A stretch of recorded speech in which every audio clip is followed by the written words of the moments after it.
Minority Leader. Thank you very much, the Honorable Speaker. Order. Minority Leader and Majority Leader, you have 15 minutes each. The rest members, you have 10 minutes. In the event you exhaust your argument under 10 minutes, you should yield the ground to other members. Thank you very much, Honorable Speaker.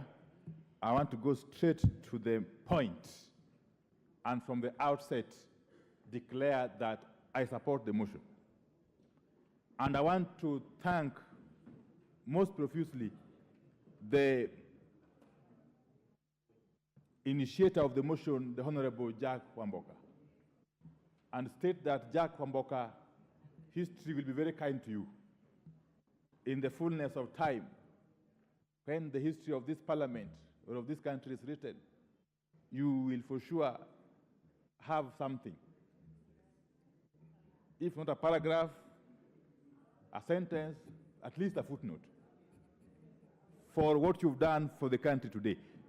And let me say this, Honorable Speaker, that listening keenly to the submission by Honorable Wamboka and having scrutinized into detail the documents that have been presented, the annexures, and so on and so forth, I am more than convinced that the Cabinet Secretary, the Honorable Mithika Linturi,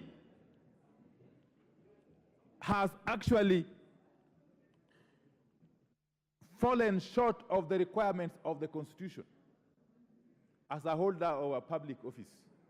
And indeed, the Honorable Jack Wamboka has clearly drawn a linkage between the conduct of Honorable Linturi and the grounds outlined under Article 152. Under Article 152, sub-Article 4A, if I'm not wrong. Article 152, sub-Article 6, the three grounds upon which a Cabinet Secretary may be subjected to a motion such as this one, Honorable Speaker. And I won't belabor the point. The Honorable Speaker, let me start by saying, again, that the conduct of the Cabinet Secretary as captured, as depicted in the submission by Honorable Wamboka, as depicted, as captured in the documents that have been attached to the motion, clearly point to a situation where the CS has gone against the national values and principles of governance under Article 10, and specifically Article 10, sub-Article 2C. That is national values and principles of governance, including good governance, integrity, transparency, and accountability, among other things. Honorable Speaker, a person holding the office of a Cabinet Secretary is not a small person. The Constitution under Article 152 provides for the Cabinet, and we all know the composition of the Cabinet. And the Cabinet Secretary is a member of the Cabinet under Article 152. Honorable Speaker, the Constitution goes further. Under Article 152, sub-Article 4A, that each person appointed as a Cabinet Secretary assumes office by swearing or affirming faithfulness to the people and the Republic of Kenya and obedience to the Constitution, and so on and so forth. But it goes further at Article 153,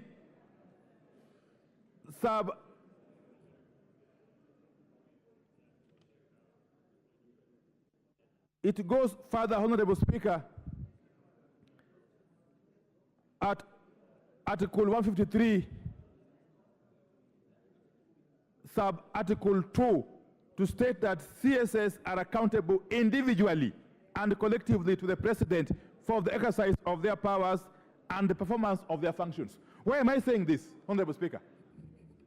that a motion for impeachment, such as this one, is indeed a tool of the last resort all over the world. In all mature democracies, parliaments such as this one resort to impeachment motions, impeachment processes, as an action of last resort. Because the Constitution provides for avenues through which a CS can vacate office under the Constitution. One of them is through dismissal by the appointing authority. Another one is by resignation. The third one is through this process of impeachment. Honorable Speaker, the appointing authority and Honorable Linturi could have saved the time of this House and indeed the country by doing what is necessary. Honorable Linturi by now should have actually voluntarily resigned. Failure to do so, Honorable Speaker, the appointing authority, who is the President of the Republic of Kenya, should have taken the action, the most logical action, and fired Honorable Linturi. But because both Linturi and the President have failed to do what the Constitution requires them to do, this House has got a duty, therefore, under the Constitution, to take the action that it is currently contemplating taking by sending this Cabinet Secretary home, Honorable Speaker. I have looked at the issues which have been raised, Honorable Speaker. It sounds like something from Hollywood, Honorable Speaker. You may think you are watching a movie, that a whole Cabinet Secretary can storm the premises of a private company, that is Kel's Chemicals Limited, and direct, in fact, attempt to frog march the management of the company to go and participate in a press conference at the premises of NCPB and take responsibility over something that the Cabinet Secretary is culpable, directly culpable. Honorable Speaker. Honorable Speaker, food production, the matter of food security, and I wish honorable members would listen to me. The matter of food security and food production generally is a matter that touches directly on national security. And therefore, any time, any moment, there is evidence of tampering with the production of food in this country,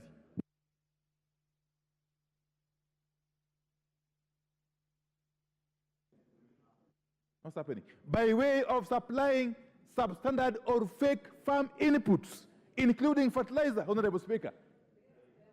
In some countries, you would actually be summarily executed. In some countries, if you are suspected of having been involved in jeopardizing food security of a country, of a nation, you would actually be summarily executed in the public. But we are lucky we have got a functioning constitution and we are governed by the rule of law. And therefore, Honorable Speaker, this is not a small matter. This is not a light matter. This is not a matter of politics. This is not about Kenya Kwanza or Azimio. It can't be. And this is not about Jack Wamboka. It is about the survival, the very survival of this country. It is about the very survival of this country. Honorable Speaker, countries that are food deficient, history has recorded, have been prone to coups and counter-coups and civil upheavals. And therefore, anybody attempting to jeopardize food production is inviting us as a country to go that direction. A hungry country, a hungry populace is a very, very dangerous populace. You cannot govern it. You cannot govern a hungry population. They can rise up against you anytime and overthrow you. So the Cabinet Secretary and his acolytes are directly responsible for attempting attempting to subvert food production in this country. Honorable Speaker, can you imagine that the NCPB, and don't tell me that the CS doesn't get involved in the procurement by NCPB. That's when you can tell the birds. Everybody who lives in this country knows how government works. The National Cereals and Produce Board is a government entity. It's a parastatal within the Ministry of Agriculture, under the supervision of the CS for Agriculture. How on earth did NCPB procure hundreds of thousands of bags of NPK fertilizer from a briefcase company? A briefcase company going by the name MEMS Distributors Limited. A company that has had no history of dealing with fertilizer. Then MEMS goes ahead and approaches Kale Chemicals Limited to manufacture for it the fertilizer for its supply to NCPB. What happens? Kale manufactures and supplies to MEMS only 69,000 bags of the NPK fertilizer, 10, 16, 10. But then what happens again? MEMS distributors proceeds to supply NCPB with over 400,000 bags. So the question is, where did MEMS distributors and NCPB get the extra hundreds of thousands of bags of this fertilizer? Where? From where? And then it turns out that these extra bags of fertilizer are the ones that were actually stones. What have you? Stones, gravel, sand, and donkey waste, I'm told. So somebody is basically sabotaging the very, very survival of this country. And the cabinet secretary cannot feign ignorance. Because if he feigns ignorance, then he is not fit to hold that office. Then he's unfit. Then he's incompetent. How? But then NCPB goes ahead and pays for this fertilizer, this fake fertilizer. I may call it air, because farmers would never use it anyway. NCPB rushes to pay for this fertilizer. It basically tells you that somebody powerful was pulling the strings behind the scenes. That is the point. Somebody even more powerful was pulling the strings behind the scenes. So the cabinet secretary cannot absolve himself from accountability on this matter. Honorable Speaker. Honorable Speaker, even more intriguing, as we are told that investigations are being conducted by the relevant investigative agencies. And we are also being told here by my friend, the chairman of JLAC and Owen Bayer, that the Committee on Agriculture is also seized of the matter, that we wait for the outcome of their investigations or inquiries. And yet, NCPB goes ahead to decree that it is embarking on a scheme to compensate farmers who purchase the fake fertilizer. Then you ask yourself, where are they getting the money from? This House, to the best of my recollection, did not authorize any such expenditure. Did not. Where did NCPB get the authority and the money to compensate farmers? Yet, even before the investigations are complete, do we even know how much was this fake fertilizer as we speak? Do we know? We don't know. We don't know. Honorable Speaker, from what I know, and you know, my Honorable Speaker, I have a lot of information. From what I know is that what we are being told is just but the tip of the iceberg. When the full extent of this fertilizer scandal is exposed, you will be shocked. It will be worse than Goldenberg scandal. What we are being told is just but the tip of the iceberg. And you know, Honorable Speaker, in my capacity as leader of the MIO, this side, I am privy to a lot of information. In fact, information just comes to me. I don't go looking for information. And I've got a file for each of these ministers and the PSS. Let me tell you, even if this House attempts to allow Linturi to go scot-free. In the fullness of time, each and every person who is involved in this racket will have a date with their destiny.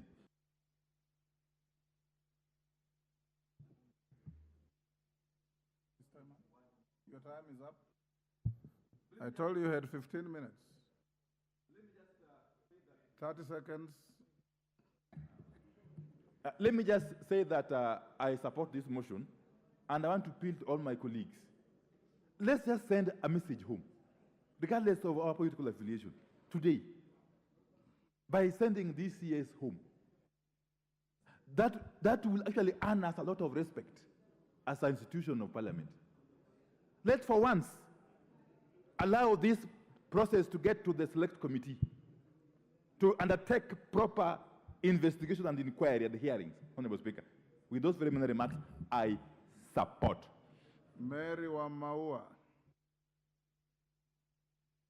I see you on the screen. You seem to be unprepared. Malulu Njendi. You've keyed in and you... Thank you, Mr. Speaker. Mr. Speaker, I arise actually to oppose this motion. Mr. Speaker, as I oppose this motion, I also want to make it clear to the mover that persons who are opposing this motion are not of unsound mind, as he alleged in his moving remarks. He said persons who are opposing this motion have unsound mind. You said that, it's unanswered. So I want to confirm that I'm of a sound mind as I oppose this motion. Mr. Speaker, as I oppose this motion, it is simply because many times we have wanted to sacrifice people who are not really victims of what we want to sacrifice them for. I recall, Mr. Speaker, in Kumechemka County, they also saw this fake fertilizer by the county government. Mr. Speaker, upon investigation, it was found that this fertilizer, as much as everyone was crying for the head of the governor, it was something fishy with the supplier, with the standards in the Kumechemka County. Madam Speaker, personally, at all this, I'm looking at the role of the CEO of National Cereals and Produce Board. What is his role in this procurement? Mr. Speaker, I'm also asking myself, what is the role of Kenya Bureau of Standards? Mr. Speaker, these are the key bodies that were advising on what to be supplied, and finally what was supplied in terms of standards. Mr. Speaker, I'm afraid that what is being alleged here, I have a feeling it could be something that is beyond what's on this floor, because most of us, as we arise to speak, as even raised by Honorable Bayer, we could be seeing more than what you're seeing on the floor of this House.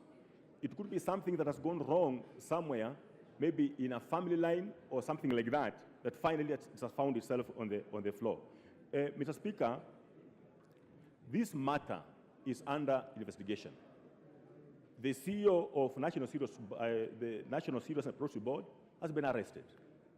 So if we proceed, for example, now to impeach the minister or the CS, Mr. Speaker, personally, I will be taking it to be that you have actually acted before the actual truth about this fertilizer has come out.